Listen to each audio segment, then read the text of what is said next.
Today, I would like to walk you through when you should stop considering Roth conversions. In the situation where conversions don't really just fail to help, but they can actively damage your retirement plan. Roth conversions are often marked as a universal solution. They can become a hammer that makes everything else a nail. You're told to convert now, that taxes are going up in the future, and that everyone should do it. But after working with hundreds of retirees, I can tell you that Roth conversions, they really are a powerful tool, but they are not a universally good tool and solution for everyone. And I want to preface this by saying I'm a huge Roth conversion advocate. They really do make a lot of sense for a lot of retirees. They tend to save you in taxes, give you flexibility in the future. But just because something is good doesn't mean that it is good for everyone. So this is just one of those topics that you want to approach with wisdom, because there is a nuance on when it can and can't make sense. So today in this video, I just want to walk you through when Roth conversions can work, when they tend to stop working, and then the specific warning signs that you can be aware of that tell you maybe to slow down or to stop looking at conversions entirely. If we haven't gotten to meet yet, my name is Dylan Martin. I'm a certified financial planner with Stewardship Investments, and if you would like to see more retirement planning content that comes from a Christian or biblical perspective, make sure to like and subscribe for more future videos and to help people just like you find these videos as well. A Roth conversion is simple in concept. I've done a video on Roth conversions in the past. You can see the link to that video below in the description. It's a concept where you move money from a traditional IRA or 401k to a Roth IRA. You intentionally look to pay the taxes on that money now in exchange for that money being able to grow tax-free in the future and being able to withdraw that money tax-free as well. And when this is done well, Roth conversions help to reduce future required minimum distributions. They can lower your lifetime tax bill, and they can increase your flexibility as well later in retirement. That's not one that has as much of a direct dollar figure, but I think that adds a huge amount of value to your overall retirement plan. And these are all helpful benefits of Roth conversions when Roth conversions are done well. So I want to walk you through 3 common mistakes with Roth conversions that not only cause them to be unhelpful, but maybe even harmful for your situation. And that first common mistake is the timing around Roth conversions. So doing Roth conversions while you're still working can often be a problem because you're already in one of your highest tax brackets if you're a high income earner. That conversion stacks on top of your earned income, and you're voluntarily paying top tier tax rates. For most people, the best conversion window is in early retirement, after your earned income has stopped and before Social Security and your required minimum distributions begin. But even here, timing still matters and plays a crucial role. Someone who retires at 60 may have 15 years to convert gradually over time, whereas someone who is 70 may only have around 5 years, which often forces larger conversions into higher brackets, sometimes making conversions unattractive altogether. And there is a nuance even in that. Someone who is 70 with only 5 years to convert, maybe making those larger conversions can make sense. This is why it is so important when working with some of these complex tax strategies to make sure that you have a great certified financial planner that you're working with, and that you're working with a team of professionals. You have a great CPA as well. Everyone's working together to make sure that you're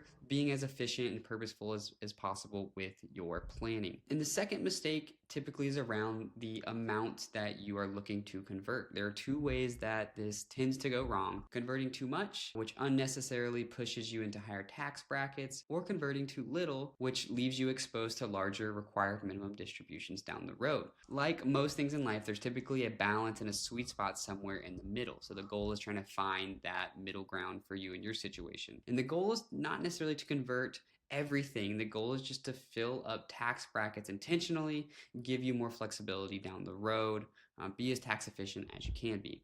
So you want to think of conversions kind of like a speed limit. If you go too fast, there are penalties, higher marginal tax rates, 𝗪𝗛 surcharges, similar to you getting a speeding ticket. Or if you go too slow, your future taxes start to pile up, just like if you're driving too slow in the car. Cars start to pile up, you start to make a bit of a mess. So a common strategy is typically looking to fill up your 12%, your 22% tax bracket, maybe even your 24% tax bracket for some people. And this is all depending on your broader plan. I don't know your specific situation, but this also just needs to overarchingly be coordinated with your Medicare premiums, your Social Security taxation, your state taxes, also thinking through your future widow or widower tax brackets as well. How does that play into the equation? And this is where conversions, they stop being just an isolated math problem. They start becoming an overall planning problem. And then even when you nail the timing, even when you nail the amount, those are correct, many retirees still undo the benefit by making a third mistake, which is having a poor asset allocation. And what do I mean by that? So after converting, it's typical for people to leave the money invested in their Roth IRA the same exact way that it was invested in their pre-tax accounts. And the problem here is that these accounts are taxed differently. The principles behind this are that you would like to have higher growth assets in your Roth accounts because those Roth accounts are going to grow tax-free, and you want to have lower growth assets in your pre-tax accounts because that's the bucket that is going to get taxed in the future. And you not only want to be thinking about your asset allocation in the sense of risk, it's typically presented with your allocation between stocks, bonds, cash, things like that, but also how you're allocated amongst different types of accounts that are taxed differently so that you could be being tax efficient. And why this matters, to put it another way, is because you've already paid the tax to get that money into the Roth, so you want the maximum possible tax-free growth in there. You want that to be the spot that houses your aggressive high growth assets. And ignoring asset location can quietly erase much of the benefit that you thought you gained with not being efficient there. And here are some additional thoughts and signs that maybe you should be looking to slow down or stop doing Roth conversions if that's something you're already incorporating into your plan. So if it's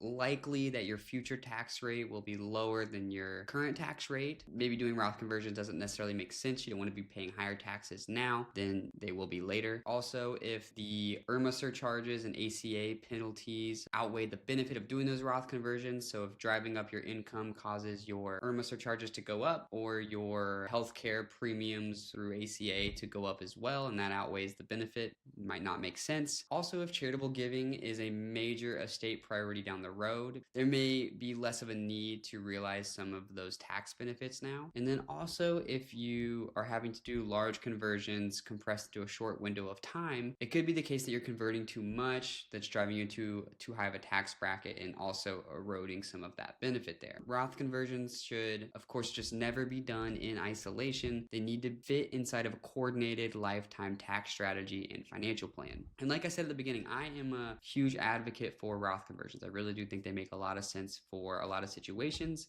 and they can be incredibly effective, but only when they're done in the proper context at the right time in the right situation. And this is why retirement planning isn't just about finding the best quote-unquote strategy. It's about finding the right strategy for your specific and personal situation. That's why this is personal finance. If you would like some help determining whether Roth conversions can make sense for your situation, or if your situation is one where they can be a bit harmful, then make sure to click the link below in our bio to schedule a retirement planning call with myself. We can go through your situation, help answer any questions that you have. Hope this video was helpful for you. Hope you have a great weekend, and we'll see you in the next video. Take care.